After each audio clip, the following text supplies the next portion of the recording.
Gdy piszę ten scenariusz, wielu fanów strzelanek zaciera rączki, czekając na nową odsłonę Dooma. Więc jest to idealny moment, by przybliżyć wam początki tej serii oraz to, jak zmieniała się na przestrzeni kolejnych odsłon.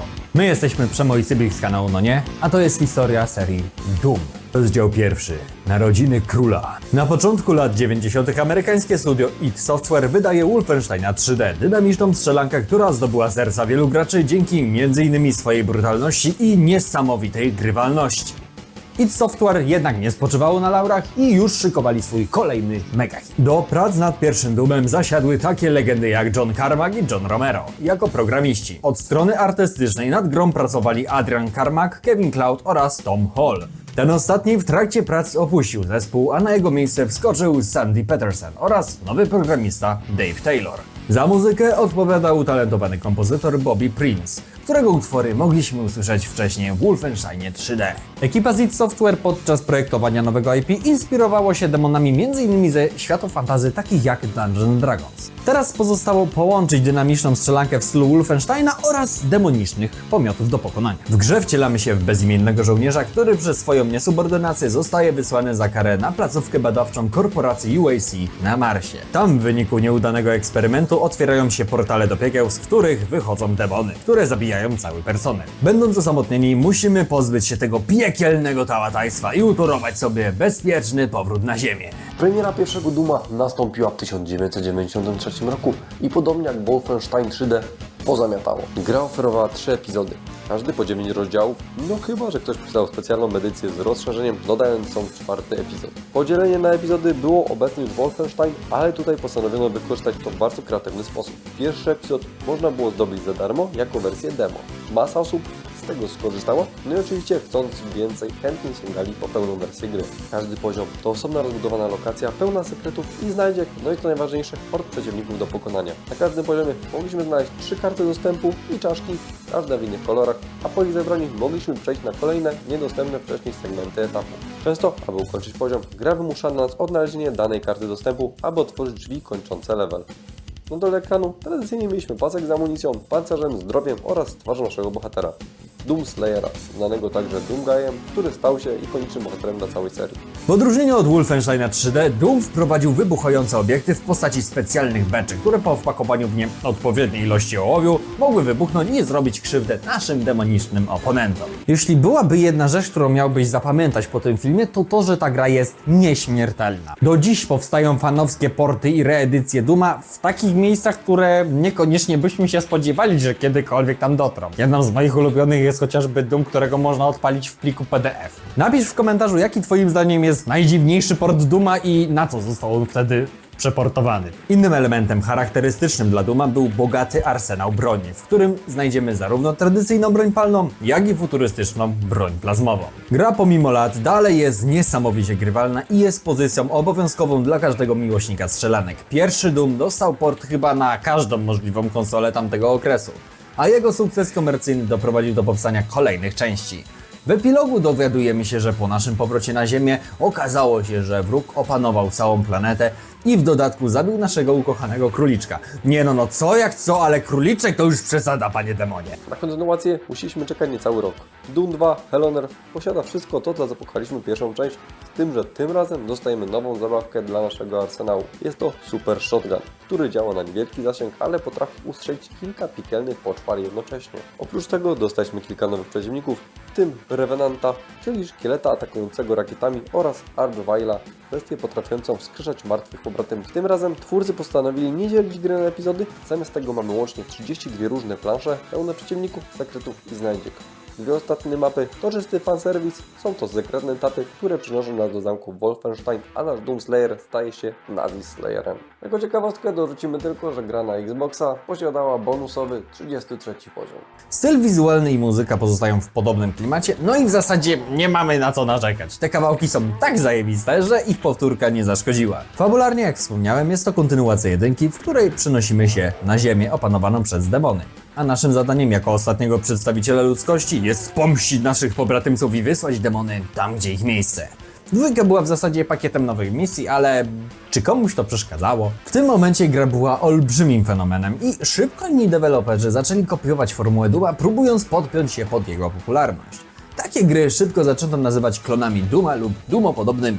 Na oficjalną trzecią część fani musieli poczekać aż 10 lat. Rozdział drugi. Trójwymiarowa zagłada. I niech ta trójka w tytule Was nie zmyli, bowiem Doom 3 to tak naprawdę reboot serii, który ignoruje swoje poprzedniczki. Jest to pierwsze zetknięcie serii z grafiką 3D, która na premierę miała wysokie wymagania sprzętowe. Tym razem zamiast dynamicznego FPS-a dostajemy hybrydę strzelanki i horroru. Mamy tutaj dużo ciemniejszą i mroczniejszą paletę barw, a do naszej dyspozycji zostaje oddana latarka, która będzie naprzemiennie używać z bronią. Gra starała się wprowadzić więcej elementów fabularnych, znajdziemy tutaj dosyć długie cutscenki, które bardziej wprowadzą nas w klimat gry. Oczywiście nie jest to fabuła wysokich lotów, nad którą będziemy toczyć długie debaty i raczej nikt nie oczekiwał tego po Dumie. Oprócz cutscenek w grze znajdziemy poukrywane notatki i audiologii, które dadzą nam dodatkowe informacje o świecie gry. Był to na pewno ciekawy eksperyment, aby zrobić Duma w konwencji gry grozy.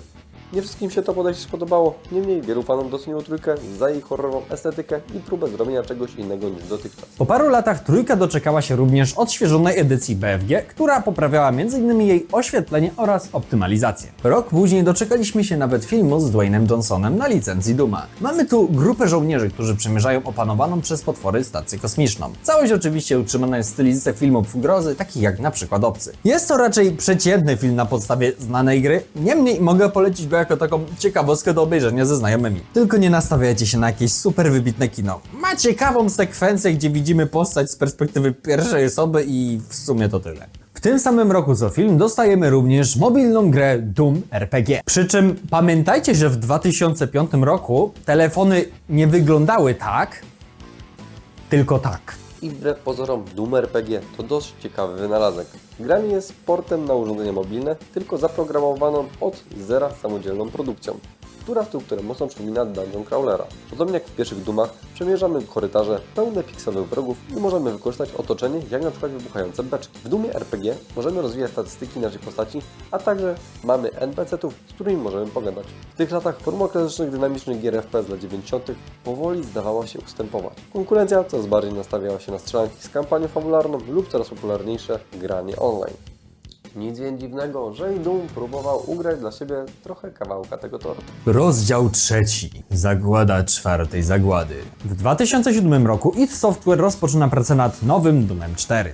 Jednak jego piekło produkcyjne doprowadzi niedługo do jego zagłady. Wybaczcie, jeżeli ten rozdział będzie lekko chaotyczny, ale śledząc ile po drodze było wersji tego anulowanego Dooma 4, no to można się złapać za głowę po prostu. Ze wszystkich prezentowanych dzisiaj gier to właśnie ten jeden nigdy nie ujrzał światła dziennego. Z zachowanych gameplayów początkowo można było wnioskować, że gra zostanie utrzymana w klimacie grozy. Mieliśmy tutaj ciemne pomieszczenie, prawdopodobnie jakieś kanalizacje. Nasz Doomslayer wydawał się bardzo powolny i ociężały. Niemniej oprawa dźwiękowa prezentowała się dosyć imponująco. Gra miała toczyć się na ziemi opanowanej przez kosmitów, tak samo jak Doom 2. Tutaj jednak mieliśmy mieć możliwość tworzenia ruchu oporu przeciwko demonom, a także podobnie jak w Doomie 3, większy nacisk na fabułę. Na zachowanych fragmentach gameplayu widzimy spektakularne zabójstwa chwały, które później wykorzystano w Doomie z 2016 roku. Na nich Doomslayer brutalnie rozwala czaszki pokonanym demonom i całość daje wrażenie bardzo płynnej sekwencji przepełnioną akcją i gore. Po niecałych 2 latach produkcji id Software zostaje wykupione przez firmę ZeniMax Media. To są ci, co mają też pod sobą Bethesdę i po tym przejęciu projekt szybko zaczął się zmieniać. Ni stąd, ni zowąd nagle zaczęliśmy dostać informacje o strzelance multiplayer, którą swoją dynamiką wszystkim przypominała Call of Duty. Zarówno twórcy, jak i fani id Software prześmiewczo zaczęli nazywać tę grę Call of Doom. I żeby w pełni zrozumieć obraz sytuacji, jaki panował wewnątrz id Software w tamtym okresie, firma była świeżo po przejęciu, w dodatku pracowała nad kilkoma projektami jednocześnie. Między innymi nad Rage'em, czyli taką strzelanką w settingu post-apo. W pewnym momencie ZeniMax zainterweniował i przeforsował, aby id skupiło się na jednym projekcie. Przeciągające się prace nad Doomem 4 i to, że bliżej mu było do klona Call of Duty niż do gry z serii Dooma, twórcy zdecydowali się pogrzebać ten projekt na rzecz m.in. wspomnianego Rage'a.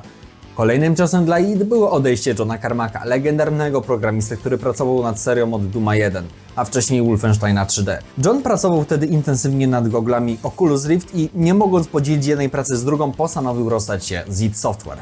I tak przez kolejne lata nie dostawaliśmy kolejnej odsłony serii, aż ponownie zorganizowany id Software wraz z Bethesdą postanowili stworzyć grę, która zdetronizuje króla. Rozdział czwarty. Powrót króla. Może to brzmi dziwnie, aby reklamować nową grę jako próbę detronizacji swojej własnej gry sprzed 20 lat, ale tak właśnie wyglądała kampania marketingowa nadchodzącej gry i kolejnego rebootu serii, czyli Duma z 2016 roku. W grze wykorzystano sporo asetów, które miały znaleźć się w anulowanej produkcji, jak m.in. zabójstwa chwały, które są ucztą wizualną dla miłośników serii i idącą za nimi gore oraz brutalnością. Przy zabójstwach chwały z potworu wypadają m.in. elementy pancerza, zdrowie, amunicja i inne buffy, które pomogą nam pokonywać kolejne fale piekielnych pomiotów. Oprócz tego znów wracamy na placówkę na Marsie, a także zbieramy kolorowe karty dostępu, aby przejść dalej do wcześniej niedostępnych miejsc. Całość może nie zdetronizowała jedynego prawdziwego króla FPS-ów, jednak nie da się ukryć, że była to laurka dla gier z tamtego okresu. Gra daje nam możliwość ulepszenia naszego arsenału, m.in. poprzez zbieranie sekretów na mapie, które dadzą nam punkty ulepszeń. W każdej misji dostajemy też kilka pobocznych wyzwań do wykonania. Są to zadania typu zabij 2 przeciwników jednym pociskiem strzelby, wykonaj 5 zabójstw chwały itd. Za wykonanie każdego z nich dostajemy punkt ulepszeń do wykorzystania. Oprócz tego możemy też ulepszać nasz pancerz, zbierać zabawki Doomslayera, a także wykonywać specjalne misje zręcznościowe. Doom 2016 stara się wprowadzać więcej elementów fabularnych, przy czym historia nie jest nam wpychana do gardła. Chodzi mi o to, że jeśli przyszedłeś do tej gry, by po prostu postrzelać do demonów, no to możesz to potraktować jako jakąś tam historię w tle. Natomiast dla tych z Was, którzy uwielbiają czytać wszystkie możliwe notatki, zgłębiać lore i dowiadywać się więcej o pochodzeniu potworów lub lokacji, no to będziecie mogli zgłębić się w tej opcjonalnej lekturze, którą twórcy zaserwowali bardziej zaciekawionym. Gra w zasadzie pod płaszczykiem nowoczesnej grafiki przemyca format gry z lat 90. i niezależnie czy wychowałeś się na pierwszym Doomie, czy jest to Twoje pierwsze zderzenie z serią, na pewno jest to pozycja warta sprawdzenia dla każdego fana strzelany. Rok później gra doczekała się specjalnej wersji na Google VR, jednak spotkała się z mieszanymi recenzjami, będąc krytykowanym za stosunkowo krótki czas gry. Niemniej, czytając opinie graczy, można odnieść wrażenie, że w zależności kogo się spyta, będzie to średniak lub świetna gra na VR, więc jeśli ma się w Google, warto sprawdzić tę pozycję i wyrobić samemu sobie zdanie na jej temat. Dla fanów Dooma 3 wiedzcie, że ta gra również doczekała się wersji na VR, więc jeśli brakuje Wam bardziej horrorowego podejścia Dooma i macie w ogóle wirtualnej rzeczywistości, to warto sprawdzić tę pozycję. Król Strzelanek powrócił w niezwykle spektakularnym stylu, łącząc ze sobą old school, nowoczesną grafikę oraz świetny gameplay. Jednak już parę lat później postanowili ponownie wywrócić gatunek do góry nogami. Po bezpiecznym powrocie Doom Eternal z 2020 roku postanawia pobawić się swoją formułą i myślę, że to sformułowanie najlepiej określa tę produkcję. Pierwsze co rzuca się w oczy to umiejętność podwójnego skoku i daszowania, które dostajemy niemal na początku gry. Mamy tu też sporo sekwencji platformowo-zręcznościowych, które trochę podzieliły graczy. Znajdziemy sporo fanów nowego parkourowego podejścia Dooma i inni uważali, że było tego za dużo. Grę często daje nam możliwość przesuwania obiektów oraz rozwalania wybranych ścian, które skrywają sobą sekrety. Jednak nie trudno się domyślać, w drugiej odsłonie nowego cyklu wracamy na Ziemię, a prezentowane lokacje mają większą różnorodność. Przykładowo, raz zobaczymy opanowane przez demony płonące miasto, innym razem gra zabierze nas w bardziej zimowe terytoria.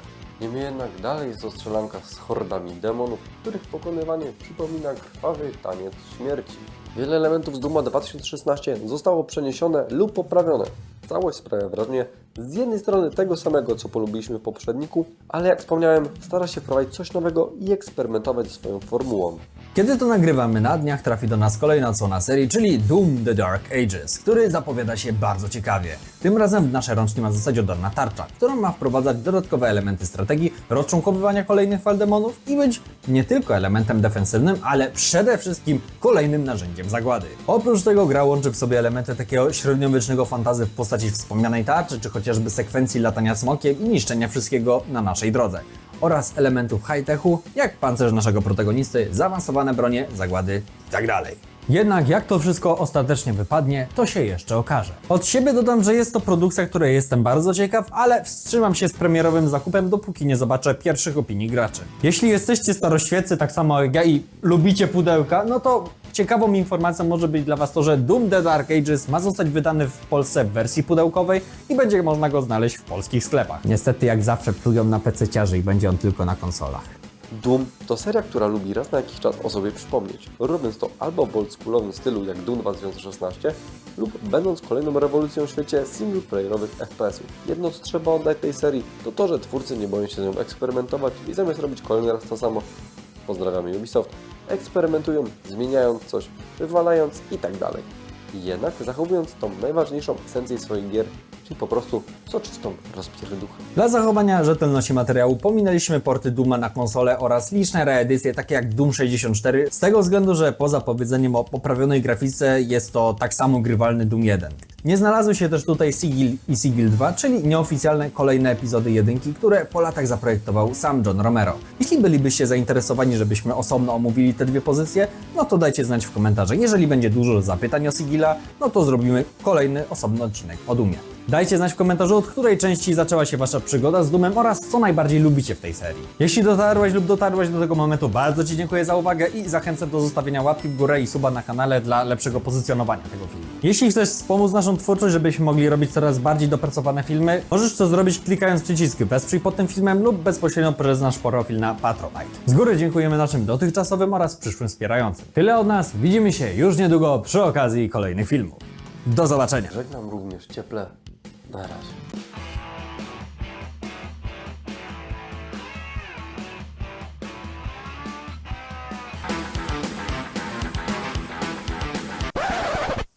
To się nagrywa jeszcze.